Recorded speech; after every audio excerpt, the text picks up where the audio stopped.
founders of the I'm one of the founders of the technology network Deafblind International, and I will be moderating this live webinar, Helpful Technology for People with Deafblindness. This webinar is the fourth of 7 events dedicated to assistive technologies and will guide you through a creative process how technology can turn from a problem to a solution for people with congenital deafblindness. And we are very pleased for the interest in this topic and that we have more than 130 participants present in this webinar. The presenters today are Frank Katz. He is the president of Deafblind International. Matthew Worm, she's a psychologist at the Bartimeus Expertise Center Deafblindness. Hendrik Hildemar, he is an ICT teacher and IT specialist from Moogood Institute. And Erik van Heuvelen, he is an assistive technology specialist at the Bartimeus Fablab. At the end of all the presentation, there will be a short Q&A, depending on how much time is left. Before we begin, I have a few housekeeping notes. Today's webinar will be recorded and made available on the EASPD's social media channels, and your microphone will be muted to ensure the quality of the session. If you have any questions for the presenters, please add them in the chat and we'll be able to answer some of them during the Q&A at the end. You can activate closed captioning by clicking the live transcript button on the lower part of your screen in the Zoom panel. The provided subtitles can be clicked and dragged to move their position in the meeting window. And if you would like to access captions on a separate tab, please click the link provided in the chat box. And if you have any technical questions or problems, you can put them in the chat also. Now, let's please welcome our first presenter, Jan Katz, and he is president of Deafblind International. He will share about the importance of Deafblind International and the role of the different networks, including the technology network. Thank you, Dick. Yep. I will share my screen now. You give me a minute.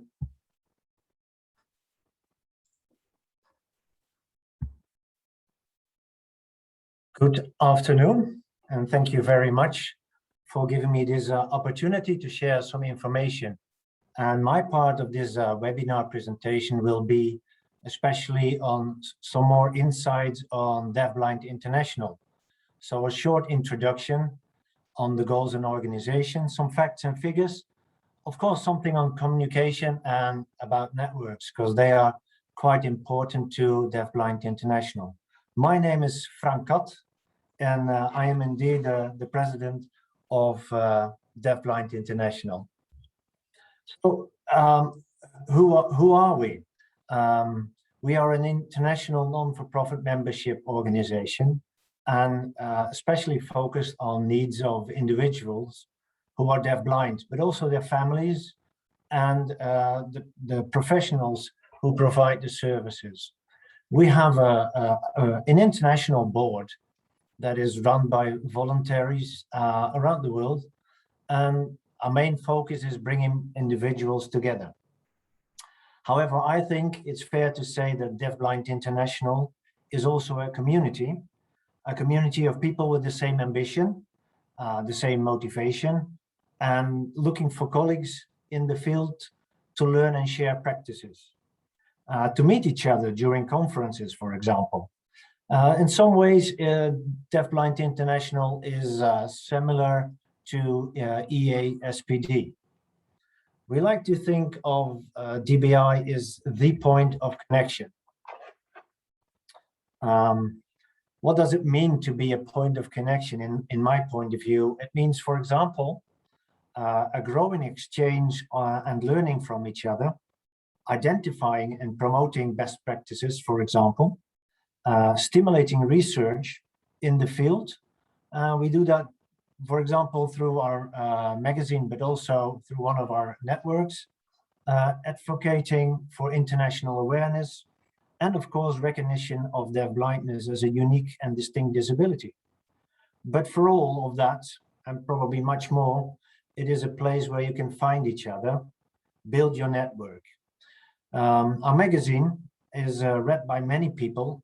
It is the DBI Review, and it's completely digital, so easy to share, and we're pretty active on social media. So I challenge you to look for us on Instagram, for example, Facebook, or any other medium. Okay, I promised you to say something about communication, and this is quite an important issue, and it always has been for DBI, especially communication rights. The UN Convention on the Rights of Persons with Disabilities, which has been ratified by over 175 countries already, has created a human right framework, so to speak, that informs the development of policies, programs, and services, mostly on national level. And it enhances the participation and inclusion of people with disabilities. However, there is a sort of a challenge within this UN Convention and rights for persons with disabilities, and that concerns the people who have comprehensive, so complex communication needs.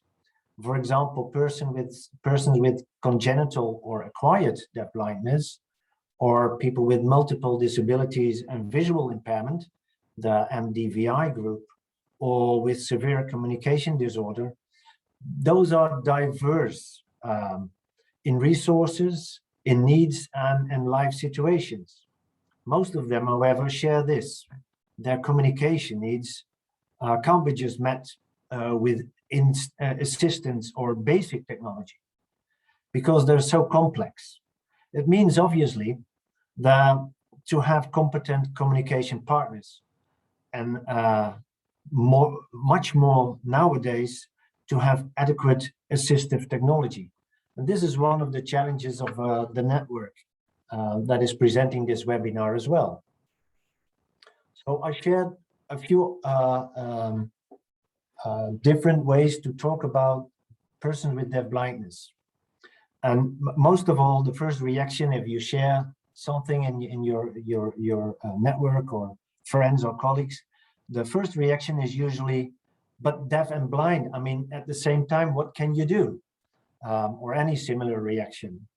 And indeed, yes, there are approximately 86 medical records identified as causing deafblindness.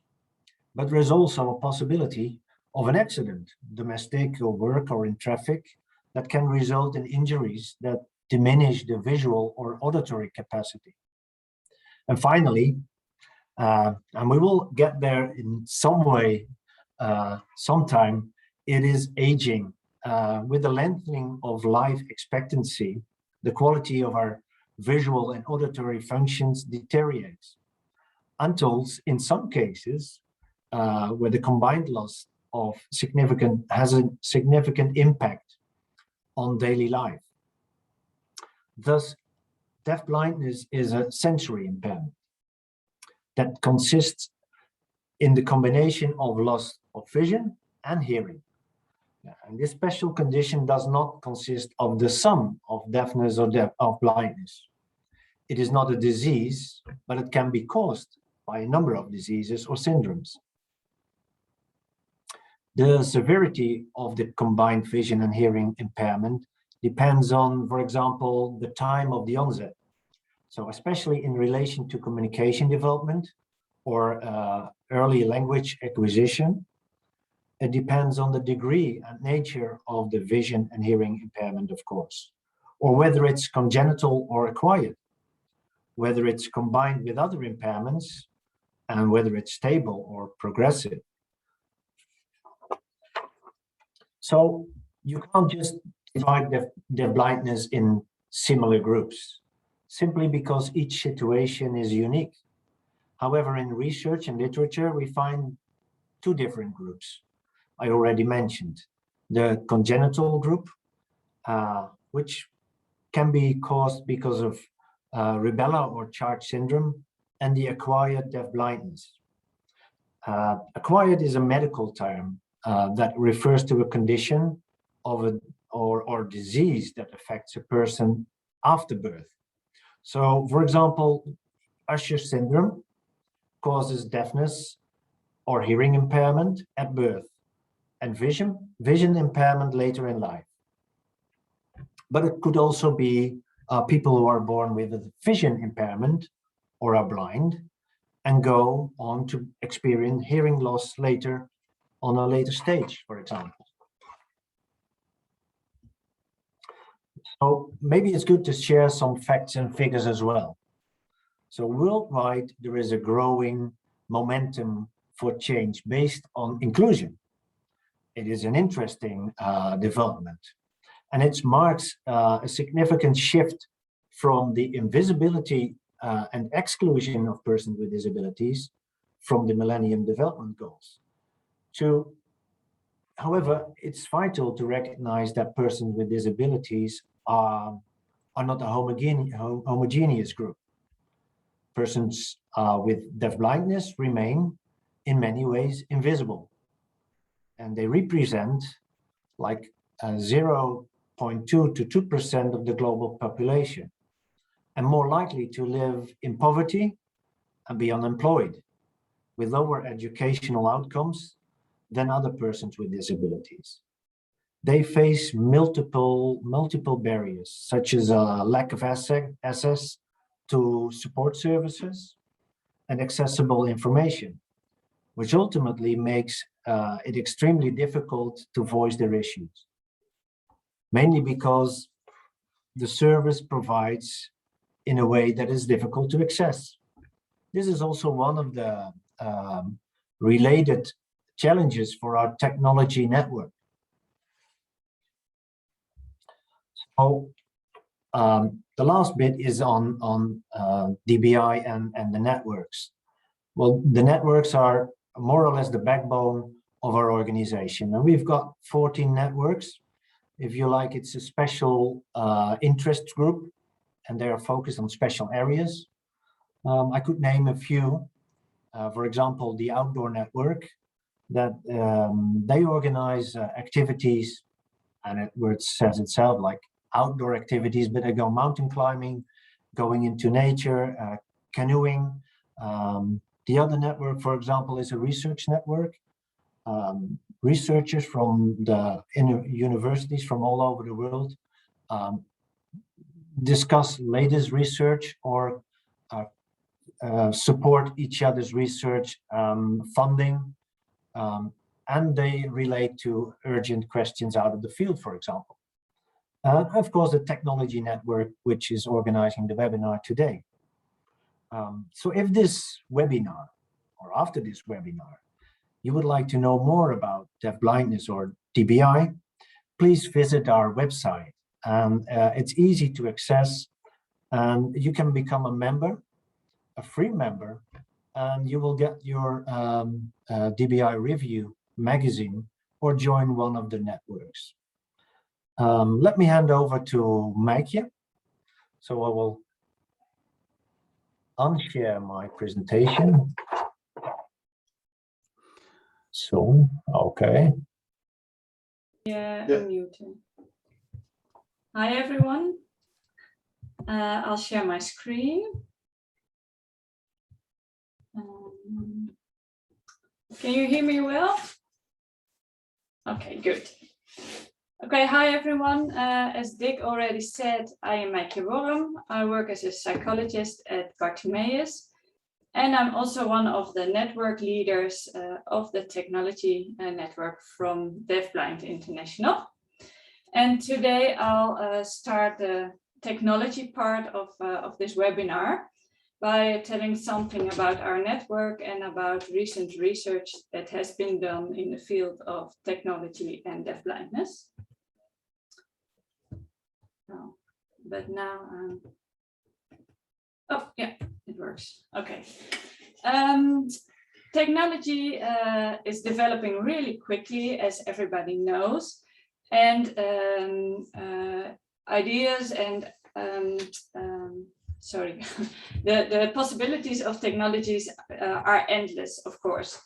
And we believe that for everyone can use technology for all kinds of stuff. And like you will see later today, is that also for people with deafblindness, a lot is possible using technology. But we have this technology network because we know that many people with deafblindness do not use technology very often. And there are also a lot of barriers for this target group to use technology. And we believe that is due to a lack of connection between the users, so the people with deafblindness, and the developers, which are the researchers and people who build the technology.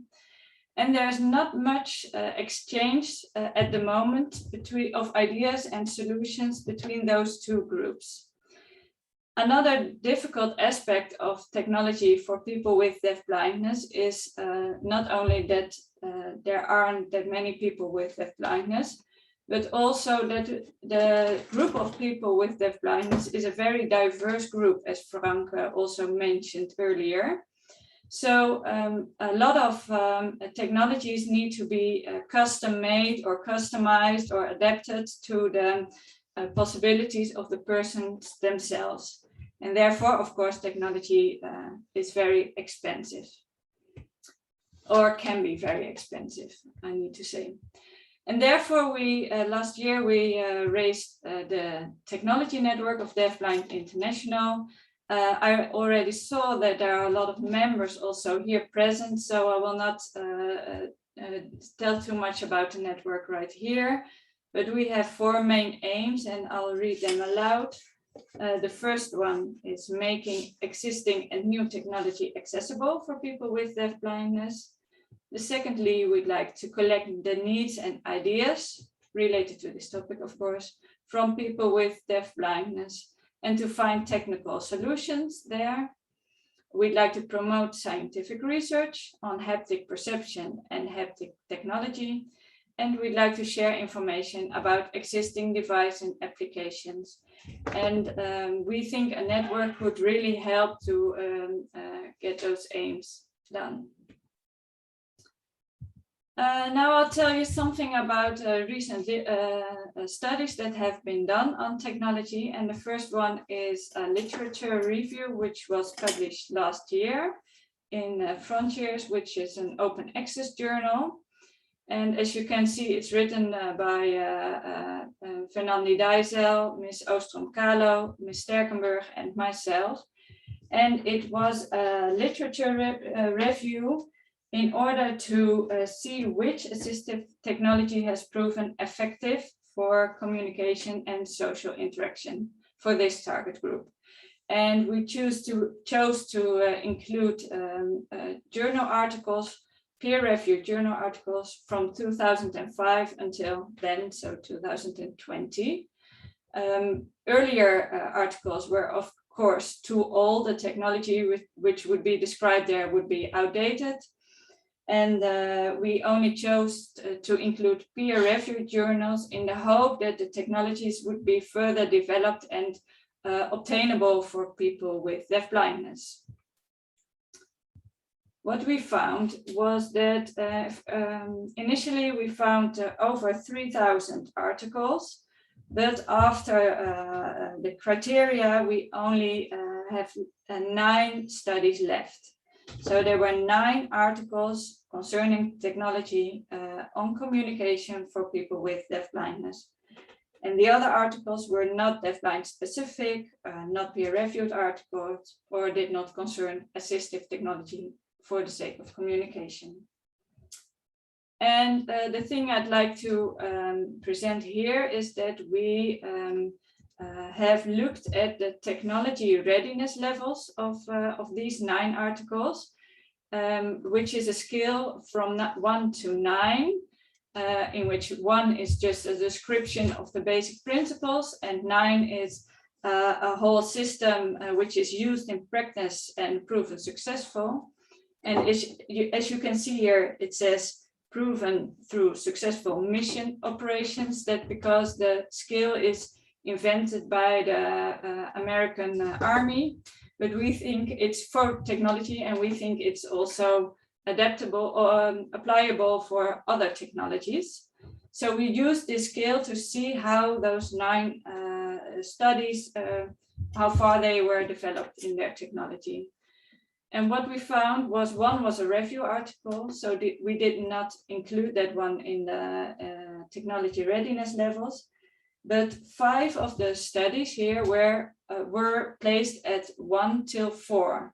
So that means 5 of the available peer-reviewed studies were just a proof of concept. It was a concept formulation, sometimes some laboratory testing, but they were not used in practice yet. And there were 3 more studies who were already used in practice. They received an 8 or a 9 on the technology readiness levels.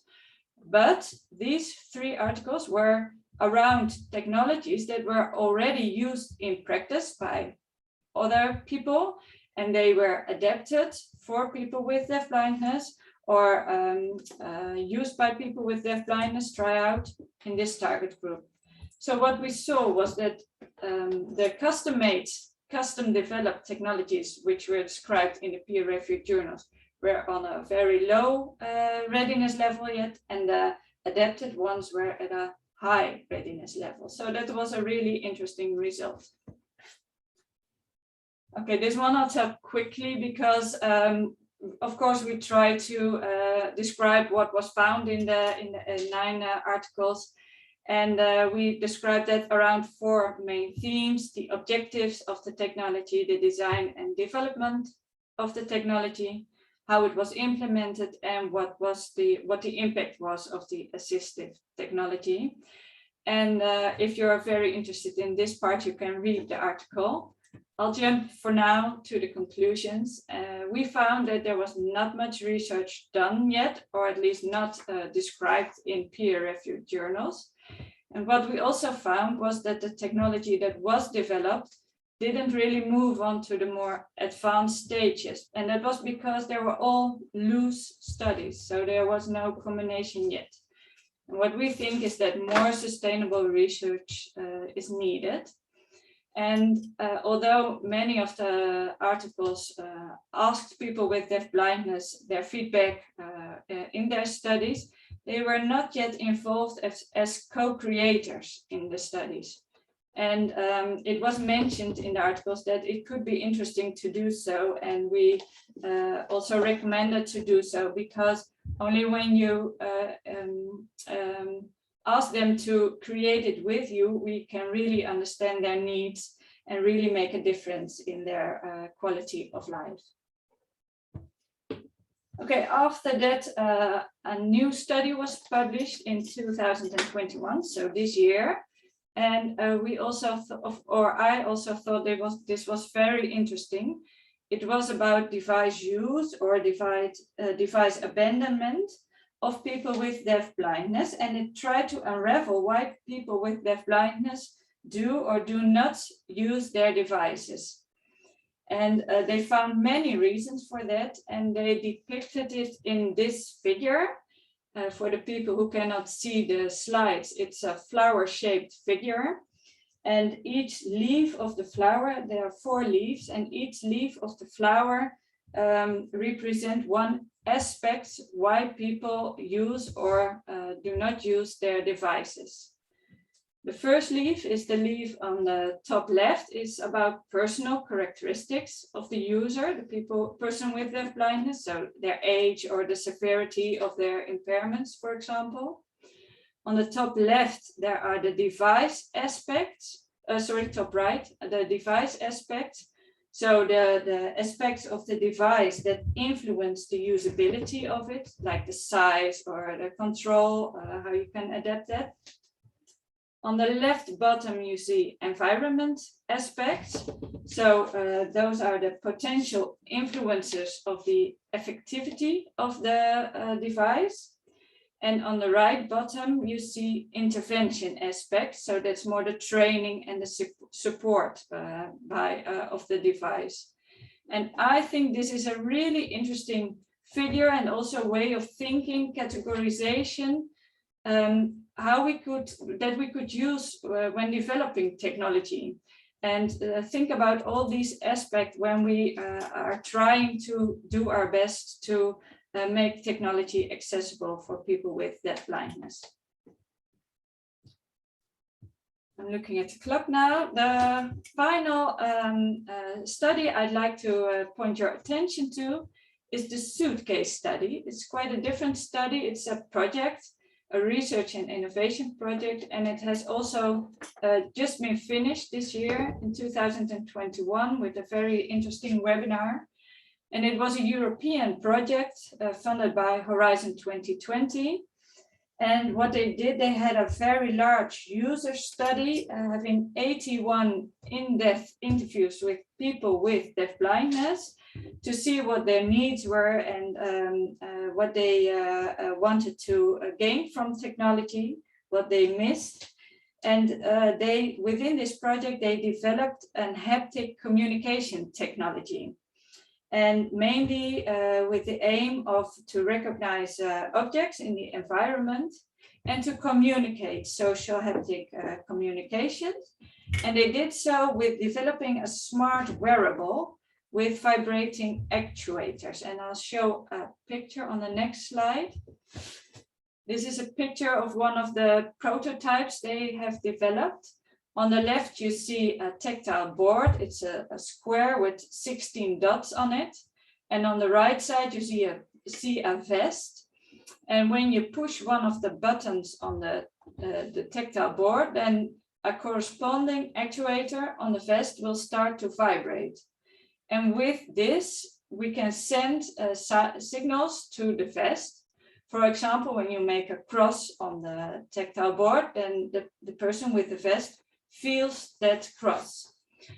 And I think it's very interesting, although this is also still a prototype, it's not been produced yet, so not available yet, but it's a very interesting technology which we discuss in our technology network as well, to see what we can learn from this and how we can use this technology for people with deafblindness in this shape or in other devices, other ideas.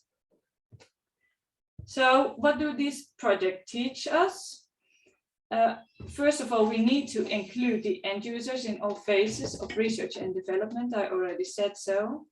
But I also think we need to collaborate, researchers, developers, and people with deafblindness, and us as practitioners, to find the most affordable and accessible technologies for people with deafblindness. We need to perform more research and publish it in peer-reviewed journals. And technology development does not stop when the device is produced. We also need to help people with deafblindness to use it. And I think Erik and Henrik will give you very good examples of these. And with this, I will give the floor to Henrik, and Henrik is going to tell something more about how we can adapt existing technology for people with deafblindness. Thank you. And I would like to add that if you have any questions for the previous two speakers, Jan or Meike, please add them in the chat, and then we're able to answer some of them during the Q&A at the end. That's what I wanted to say. Okay, thank you, Mikey. Today I will tell you about my experiences using consumer electronics together with people having congenital deafblindness. So I'm Henrik Hildemar, an ICT teacher and instructor, and I'm a member of the DBI network on deafblindness and technology. I have known Erik, Dick, Mikey here for a couple of years now, and I'm so grateful for being part of such an inspiring group of people. I represent a Swedish non-profit organization called Moogood. Moogood provides services and care of people having different disabilities and challenges combined. Among our clients, there is people having congenital deafblindness. We are providing housing with special services for adolescents, adults, group homes, daily activities, and education through our special needs secondary upper school. The combined interest of technology and deafblindness therefore comes very natural to me. Sorry for the slide.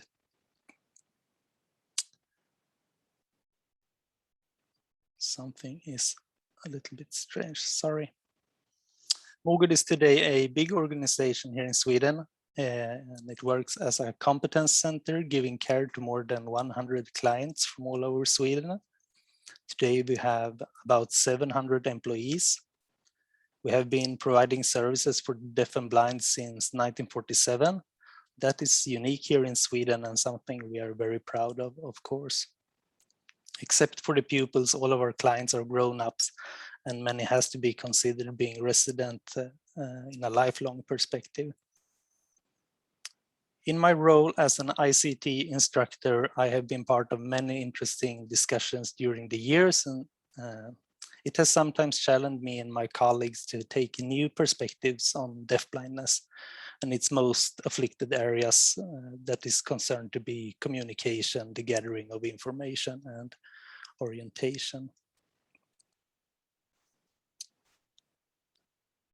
As Mikey mentioned earlier, the speed of today's technological development is exponential. This means that it's not just fast, it's getting faster and faster and faster. The speed of the development is accelerating.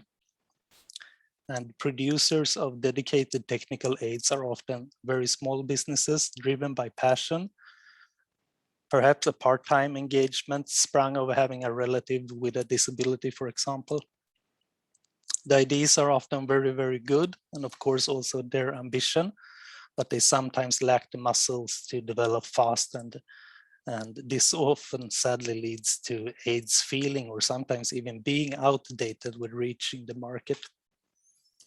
As being classed as electronics, they have to pass the European CE marking and even stricter regulations sometimes if they are viewed as medical aids. But today we find ourselves in a society where consumer electronics are super capable, and most people have the skills to operate them without any special training. Staff, I mean, not the deafblind person himself. A modern smartphone is as capable computing-wise as a laptop today. And the fact that we are all carrying this computing power in our pockets has sprung many inventions and accessories taking advantage of that computing power. Accessories paired using Bluetooth, co-working with the computing power and cellular data traffic in our pocket. During my years at Moogood, it's been 10 years, I think, something interesting has happened and there has been a shift. There is almost no longer any need to educate the staff in how to use smartphones or tablets, which was the case earlier. The skills to operate tablets and smartphones has somewhat become household knowledge. How to use them and their pedagogical potential is another question, and of course a focus area of mine.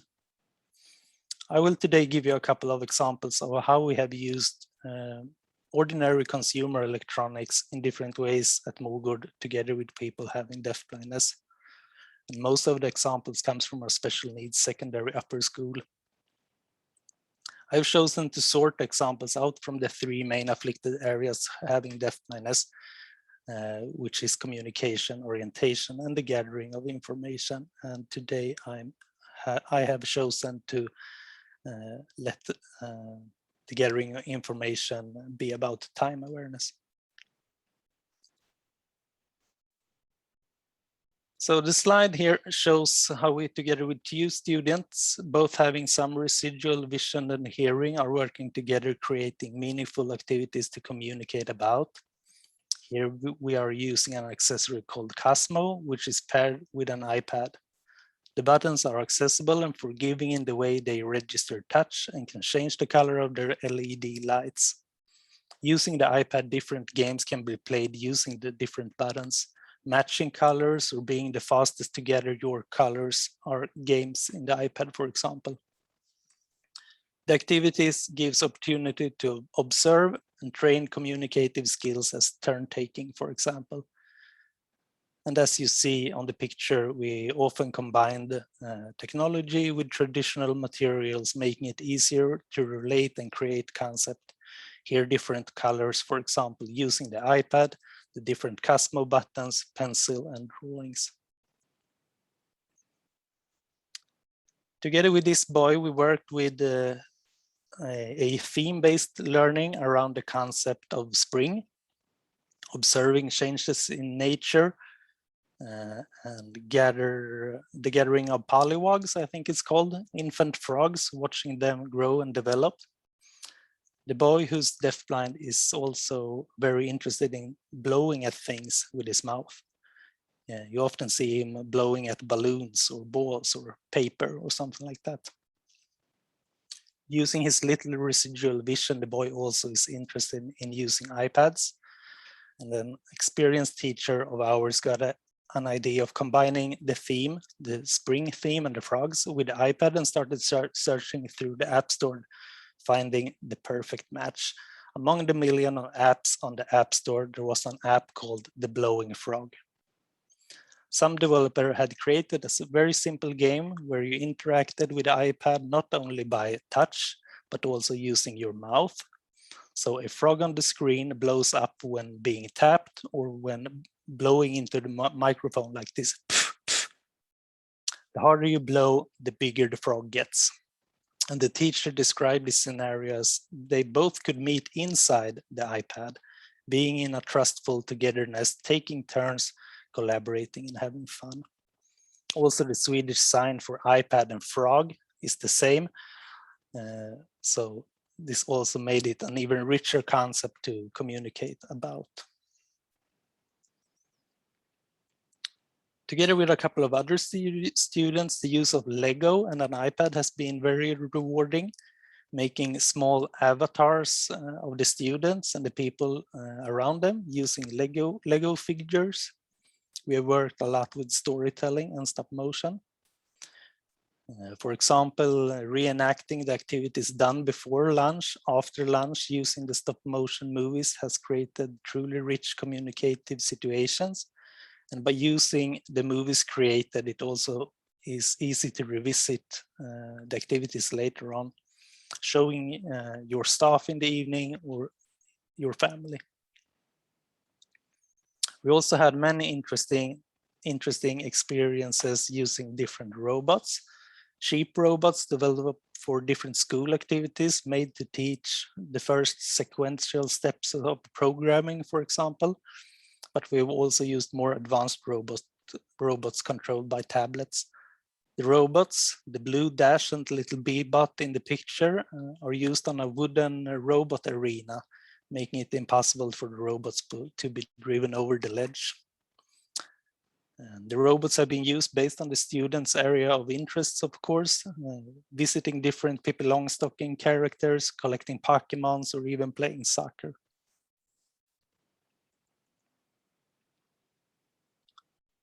The use of different robots with other students led us to a robot called the Sphero Spark.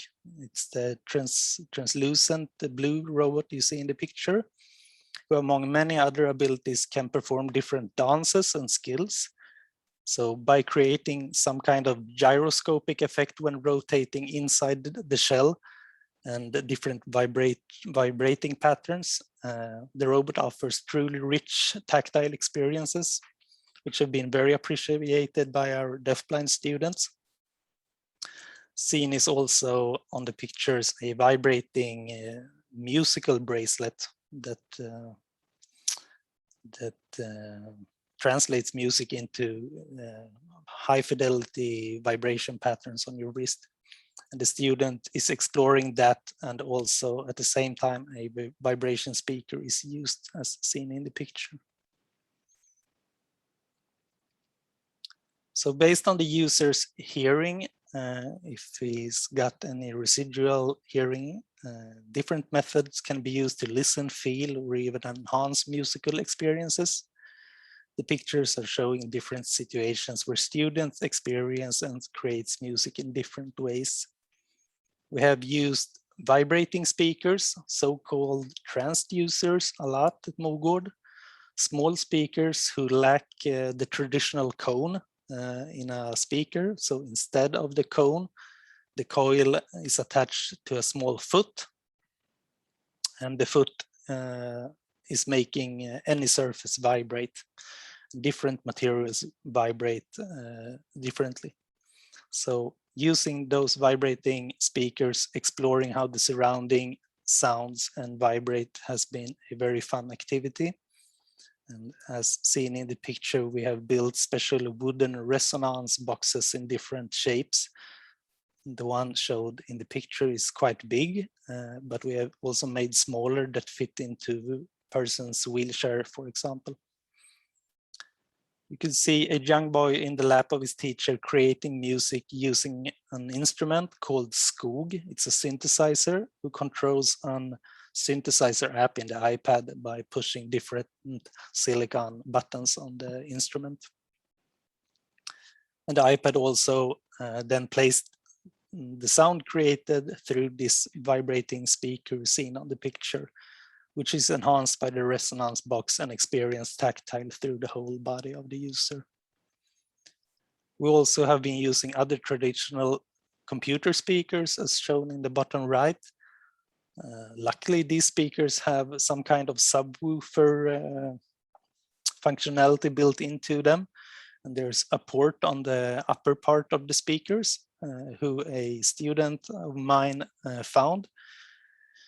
And when I also put my finger into it, as she does, it was so obvious that it produces very clearly, how to put it, air pulses in this hole. So it was a very rich tactile experience. Out of luck, that sometimes you have to be lucky, right? And sometimes it takes a little more where luck don't strike you that well. And it could be concerning time awareness in this case. And the gathering of information is one of the main afflicted areas for persons having deafblindness. And one example is time and time awareness. In this case, we couldn't find a ready-made solution using one consumer electronics, but managed to combine several. So in the picture, you can see an Android phone, an Android smartwatch, and a Bluetooth button called Flick. We also had to use a special app called the Tasker in the phone. So by combining these consumer electronics, we could create a setup that by different vibration patterns could be used to support the user's time awareness.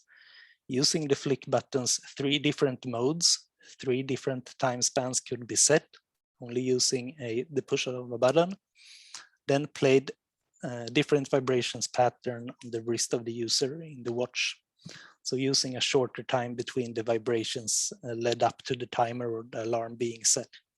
And by using the Flick button, we used 5, 10, and 15 minutes in this case.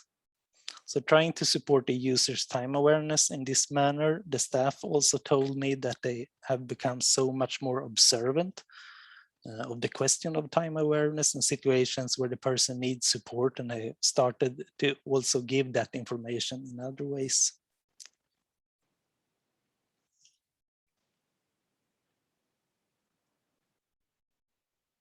So a couple of years ago, we bought a really cheap 3D printer at Moogood. Today you could get a capable 3D printer for about 500 euros. That wasn't the case 10 years ago. Then they were like 5,000 euros. And I think you even could get them for less today. And we have used the 3D printer to produce small brain signs, which have a very high readability, but also tactile signs for different rooms as shown in the pictures, using different tactile and easily differentiated patterns. A couple of circles in one room and a dotted pattern in the other. So this has been one of the ways we have tried to support persons having deafblindness in their orientation using mere consumer electronics in this case.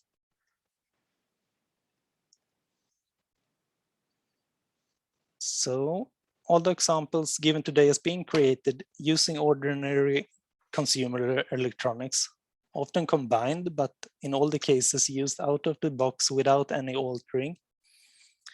And we have been given many ideas by using the existing technology and have been able to document the needs of the users. And sometimes out of these ideas, we have been able to try to build our own prototypes as well, out of mostly consumer electronics. Here you see an effort to build a vibrating stuffed animal using a teaching material for electronics called Little Bits. Combining those different parts you could build is very basic electronics. Unfortunately, we are now in contact with Eric, who will tell you more about this approach, prototyping, where consumer electronics don't cut it.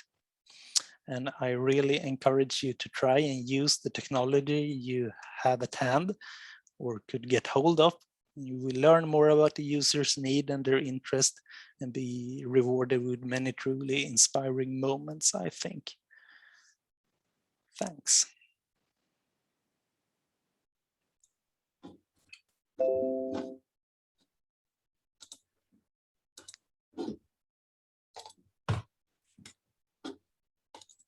We welcome Eric then. Yes, Henrik, thank you very much. I will start my presentation now. I work at Bartimeus, which is a nationwide center of expertise in the Netherlands that provide personal advice and care to individuals with a visual impairment and to those who are professionally or personally bound to them. Bartimeus is one of the two larger national organizations that cater to the needs of about 350,000 people with visual impairment that lives in the Netherlands. Bartimeus educates 200 students going to the Bartimeus schools, and we educate 800 students on an outpatient basis. About 600 residents are living in assistive living facilities, and half of them has NDVI. We support about 10,000 external clients.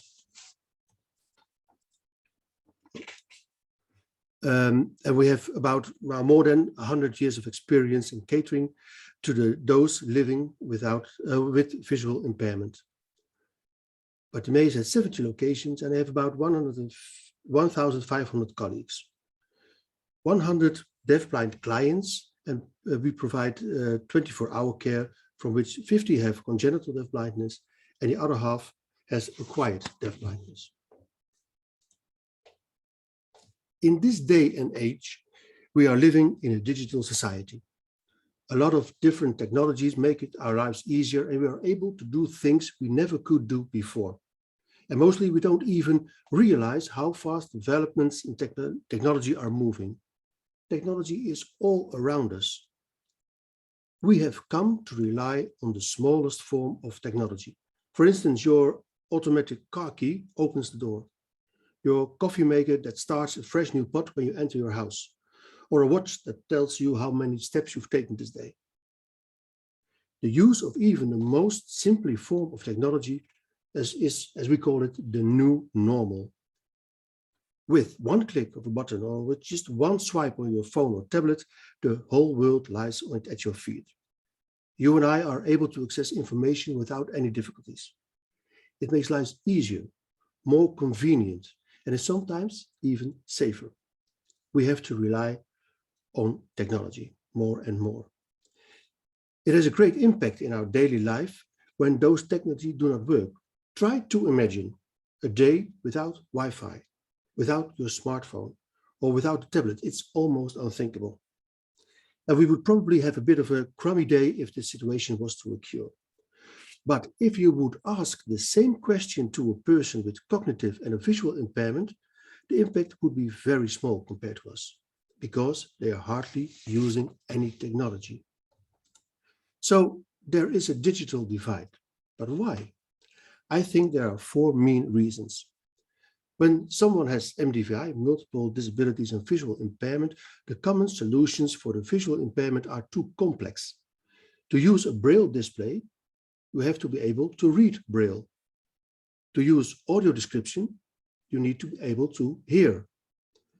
And a lot of solutions made for people with learning difficulties are not useful because they compensate with written text or with visualizations or animations. Secondly, there are almost no ready-made solutions specially developed for this target group. Commercially, the demand is not yet sufficient to interest suppliers to create a market for this. And third, there is not a lot of advocacy from the target group and their network of what they want and why they want it. And at last, also implementation is not easy. When a solution is found, mostly it can't be used immediately. For people with MDVI, it would take time learning new skills. It requires support and considerable patience by all involved. I work at Bartimeus Fablab. Fablab stands for Fabrication Laboratory, which is a special task force and the epicenter within our organization for adapted and accessible ICT technology and tools for people with multiple disabilities. 12 years ago, the Bartimeus Fablab was set up with the goal to encourage e-inclusion, and it's our belief that every client should be able to participate in the digital society. When a person has multiple disabilities, in addition to sight loss, overcoming the challenge of enabling access and independence, this requires special adaptations and strategies. Bartimeus has developed a range of innovative products and leads ongoing projects, especially for people with multiple disability and visual impairment. Later on, I will showcase some of these products and solutions we designed especially for people with deafblindness. The Fablab has three main functions: consult and advise. Clients, parents, and professionals can get advice to solve a problem with technology. They can ask for consultation, and in a residential setting, we review systematically if our clients are getting the service by the newest insights. We share information. We do this for clients, parents, and professionals, and also students. Nobody needs to invent the wheel twice. We want to share our information, and we try to raise awareness. Awareness of the importance and benefits of enabling clients to experience technology with parents, professionals, and students, but also with other national and international organizations. On a regular basis, we draw this topic to the attention during hackathons, via publications, conferences, and webinars, such as this one now. And the last thing, develop solutions. Research and exchanging knowledge with colleagues is an important part of our work. Keeping up with new developments as they occur and being as up-to-date as possible is key. Sometimes the only solution is to develop your own tailor-made solution. We try to do this by co-creation if possible, and when doing so, our role is to mediate between the clients in the network that need a solution and developers who need clear specification on what they should build. And if needed, we make the solutions ourselves. As I shared earlier, there are only a few ready-made solutions suitable for people with a multiple disability. And for people with deafblindness, there are even less. When a question for help to find a technical solution, when that question is asked to us, our strategy is as follows. It's clarified in this pyramid. First of all, we search for products which are already on the market. For example, consumer electronics and dedicated technological aids, as explained by my colleague Henrik in his presentations. Sometimes you can adapt an existing product to make it accessible and cater to the needs of a person. If we can't find a solution, we will research and query within our network to find whether that solution already has been developed or prototyped. And in some cases, there is opportunity to co-create to prevent, again, reinventing the wheel. And when that's not possible, The use when it's not possible to use one of the before mentioned methods, the only option is left to develop a custom-made solution. So when the only option is a custom-made solution made by ourselves, we have to design and we have to build. Most important by this is to collaborate with all disciplines involved: the caregiver, the behavioral experts, the occupational therapist, the parents, etc. And as much as possible involving the client during the development. There are several ways to develop custom-made solutions for people with deafblindness. In this presentation, I will limit myself to 3 examples based on the cognitive possibilities of the client. I want to discuss the heartbeat. Learning to use this tool is based on conditional learning. This aid doesn't require a high cognition. The pencil case sensor. This aid is based on already known and used skills. Technology is added without the client's knowledge of this. And the disc timer, in which learning skills are key. The aid can be useful for a client with a reasonable high cognition. Many people with deafblindness are living in a world of touch and proximity. As a result, they often do not know who is in the room or nearby, whether these people are open to contact, and whether they can identify requests for help. Because of this, they feel alone quite often. They can't always rely on help from someone, and this can damage the sense of basic safety of people with deafblindness. It's desirable that people with deafblindness are able to make contact with their caregiver. The heartbeat is a communication tool that allows a person with deafblindness to stay in touch with the caregiver or the social partner. By the intensity of the heartbeat's vibrations, the person with deafblindness is able to feel the caregiver getting closer. How does it work? Well, a box is given to the person with deafblindness, and on this box you can see there is a yellow button. The caregiver wears a pager. The box emits a pulse which varies in speed depending on the distance of the social partner. If the person with deafblindness calls the social partner by touching the button, he can feel the social partner getting closer because the interval between the pulses becomes shorter. It's like feeling the heartbeat of the caregiver approaching. The heartbeat is a tool which comes with a corresponding intervention plan. This intervention plan describes how this tool should be introduced to the person with deafblindness and what the training looks like when used. In our opinion, without this intervention plan, the heartbeat cannot be used. Learning to use this tool requires a long adaptation time, especially aimed at conditioning in use. The deafblind person has to experience the meaning of the signals that the heartbeat emits and what the ultimate consequences: contact with the caregiver. Working with the heartbeat requires a lot of guidance due to habitation time at persons with deafblindness. The response so far on the heartbeat is very positive, and there is a potential to expand the idea of approaching combined with haptic signals. For instance, other situations like approaching bedridden children. You can imagine the following situation: a bedridden girl, 5 years old, with deafblindness.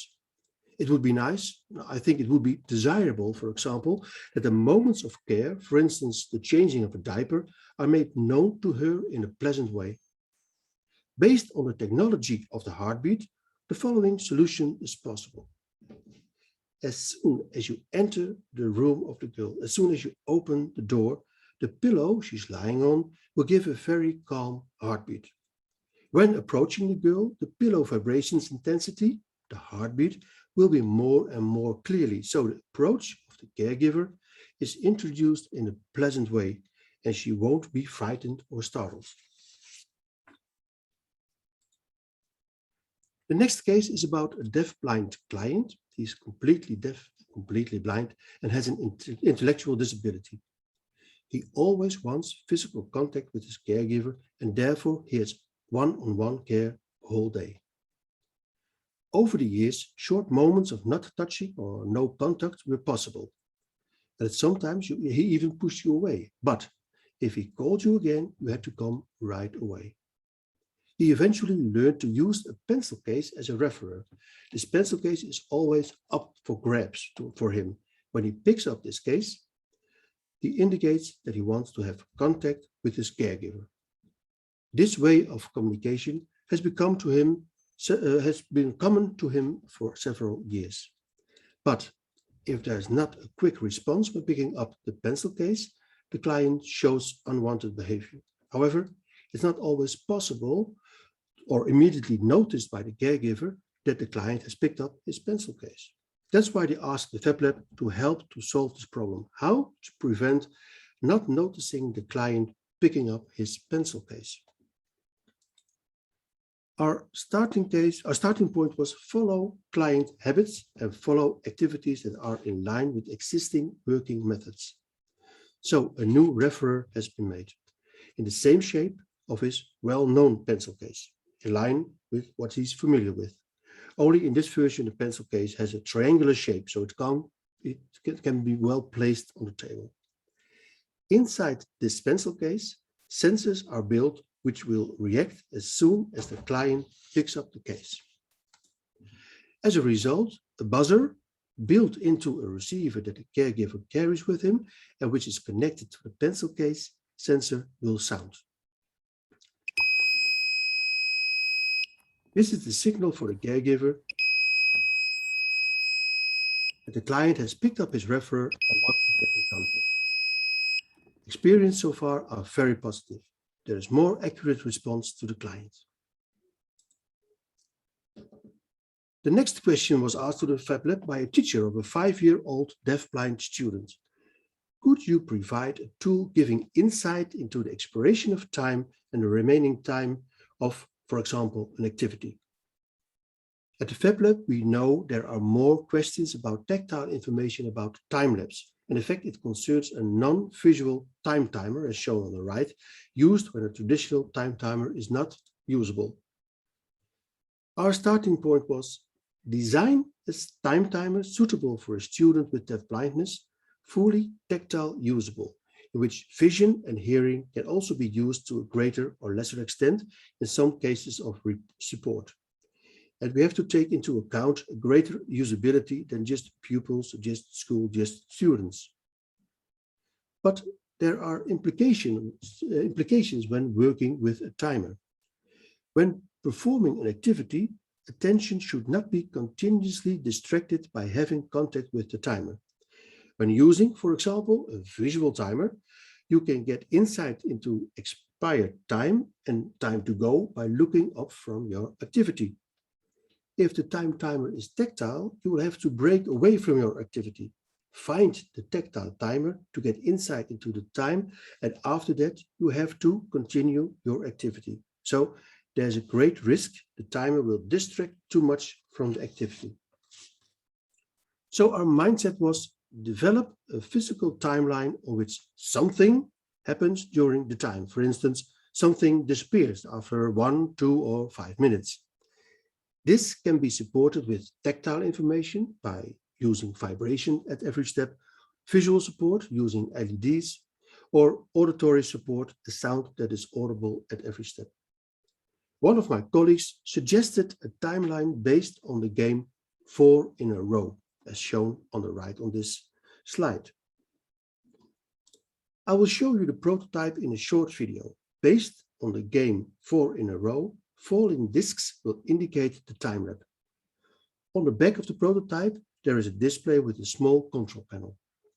On this panel, the total time can be set, the timer can be started, and if needed, interrupted. In this prototype, a small vibrating motor is present, as well as a green LED placed in the front panel, which you might see in the reflection. The display shows the descending time and the time per disc. That's the total time divided by 5. In this example, time set is 1 minute, and therefore the time per disc is 12 seconds. The display and the control panel are mounted on the back, as told, of the timer, because it's not intended for the student. Based on the mentioned starting point, a timer, a minimal viable product, has been built. The timer uses only one row of the game 4 in a row. This row can be filled with discs. Doing this together with the student makes it possible to introduce the timer to the student and introduces him in the way the passing of time is represented, like a sort of game. I built the timer with 5 columns. The discs are about 6 centimeters in diameter and comes from the existing 4 in a row game. The disc is well felt when it's present. The edge, the ridge, the thickness of the housing is more than 6 millimeters. If the disc is not present, there is a hole in which you can pierce your finger. This is well felt and gives a clear indication.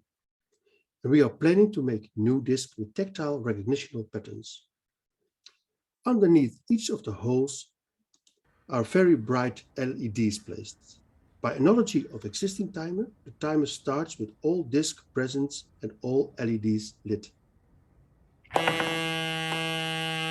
When the timer starts, disc sequentially falls down after a certain time, the total time divided by 5 because of the 5 discs, until all the discs are gone.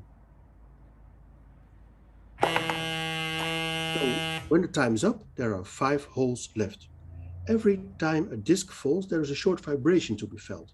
For now, I used a stuffed animal, a seal, in which a small vibrating pad is placed. This seal can be placed on the table or, for instance, on the lap of the student. And when a disc falls, the corresponding LED goes off. And when the last disc falls, a longer vibration will be felt and the sound signal will go off to notify the teacher.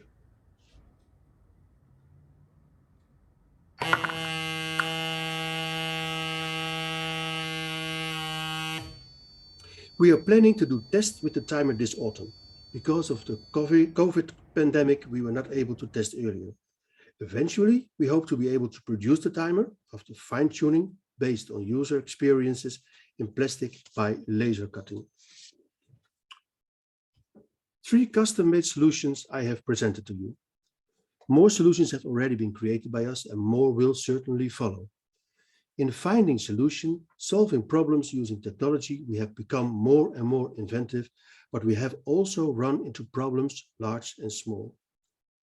Important lessons we've learned are a lot of interaction during development process between developer and user or caregiver is necessary and it's important. Adjustments can be made in time, so eventually the solution is in line with the original problem. Implementation of technical tools or solutions for people with blindness takes a lot of time. We have to take small steps and, very important, you must feel well by these small steps. Never lose sight of your final goal. As mentioned earlier, there are almost no ready-made solutions specifically developed for people with deafblindness combined with intellectual disabilities. For developers, there's a lot of potential.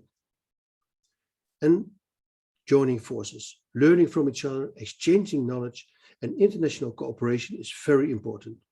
For that reason, in 2020, we started the DBI Technology Network, as Meike already explained in her presentation. The focus on this network is the broad field of technology that's applicable for people with deafblindness, both acquired and congenital. The network aims to find technology that ensures self-determination, communication, independence, and entertainment. The Fablab, of course, participates in this network, and by exchanging and combining knowledge and experiences and collaboration, we will be able to provide technical solutions for people with deafblindness. Or, as we would like to say, and what we believe in, there's always a solution to any problem.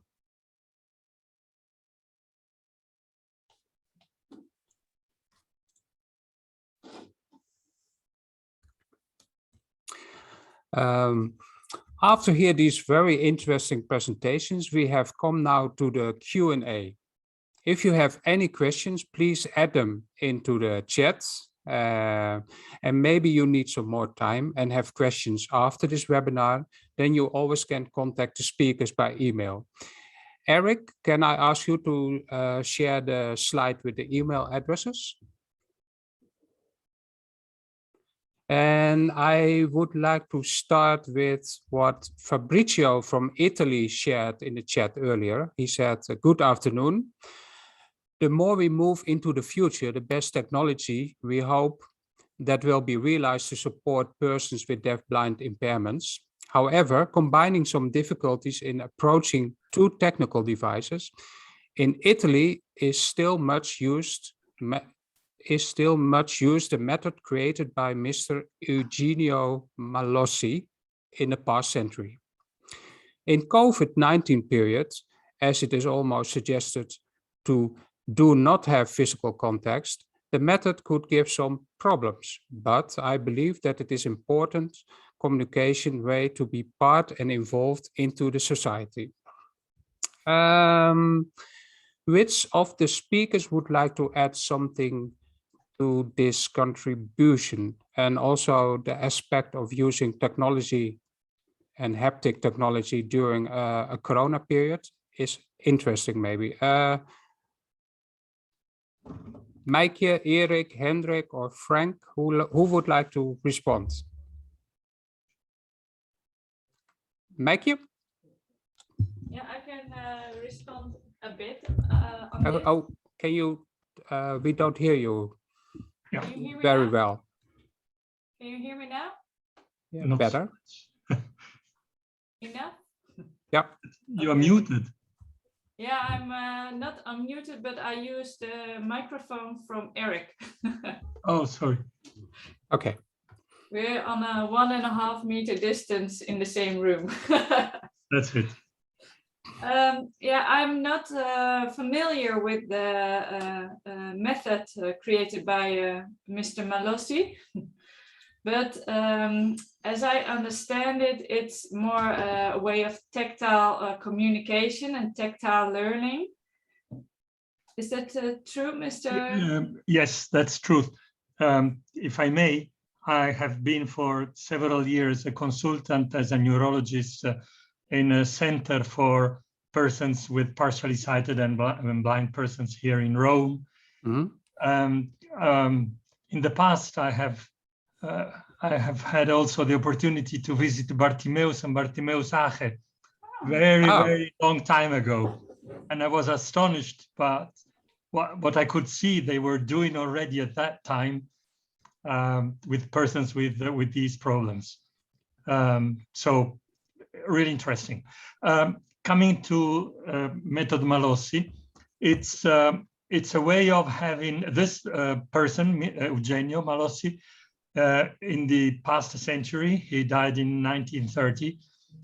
He was born with no problems, but for a terrible virus disease, he became blind. He could not speak anymore, and he had problems also in moving. But that, so he was very severe hit by that, and he created this method using the hand. The letters, each letter is in a part of the hand. So when you speak with a person with deaf-blind, you touch the hand. Depending where you touch it, you have the letters of the whole alphabet. And then if you touch it in a different way, you will have the numbers. So, of course, it's a bit difficult at the beginning, because when you want to teach to a person deaf-blind what a table is, of course, you have to start telling him or her what it means, the letter T, and then A and B, L. Well, you know this, of course. With this method, it was very easy, let's say, to communicate with such a person. And I remember a young lady in the Center of Blind Persons here in Rome. She became a psychologist, and she spent the whole university and school before using this method, because we didn't have any technology at that time. I speak up something like 25, 30 years ago, not so historical too much. What I was underlining, that of course I presume that we have to go on with technologies because they're much more supporting, and not only this. But particularly, I just wanted to say that in this period of COVID, when you do not have to touch a person, you do not have to shake hands, you do not have more than eye contacts. Method Malossi for somebody could be a problem because you have to touch the hand of a person in any moment of the life. That's why I was just pointing it out. But again, it's a method very much used here, still in Institute for Persons Deaf and Blind. That's it. Thank you very much for the time. Thank you, Fabrizio. I already saw that Raymond Holt shared in the chat a PDF paper with some more information about him.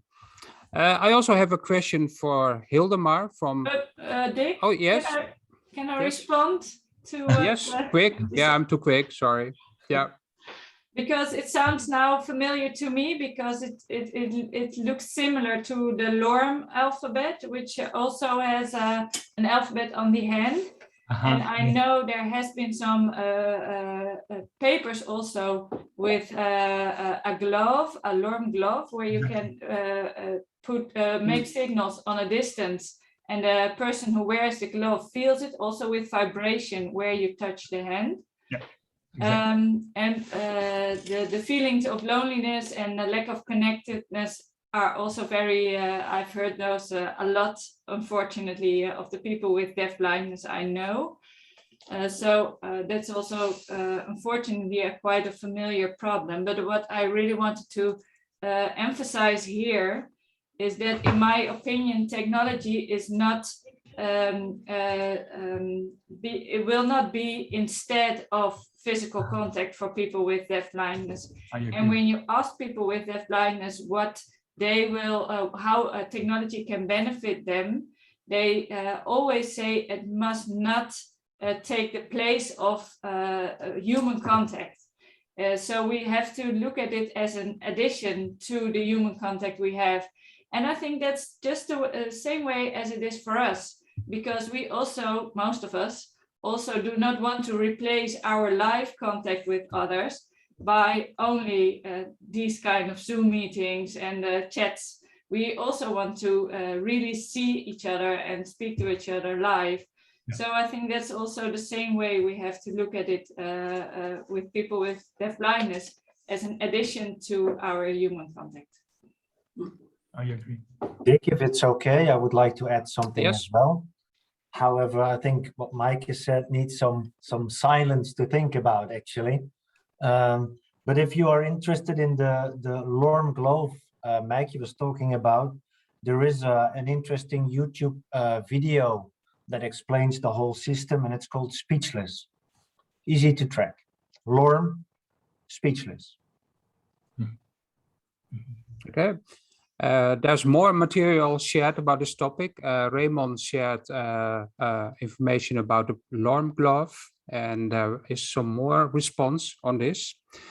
Now we would like to go to Hendrik. There's a question from you from Renu Minhas, and she was asking, can you please provide the link of website that sell the products you mentioned in your presentation? So Hendrik, is there any source, an online source where we can find your findings? Not for all of them, and that was the reason I responded directly to Renu. Please email me and I try to guide you. And I think there's different web shops selling different products in different parts of Europe as well. So please email me and I'll guide you. Okay. We slowly are coming to the end. Are there more questions? We're all looking at the chat window. Okay, if there are no more questions, then we have to come to the end of this webinar. And thank you to all our presenters today, Frank Katz, Mijke Worm, Hendrik Hildemar, and Erik van Heuvelen. And I also want to thank all you participants for attending this session. And remember, if you have any additional questions to the presenters, you can always contact them by email. Thank you. Thanks to you, Dick. You're welcome.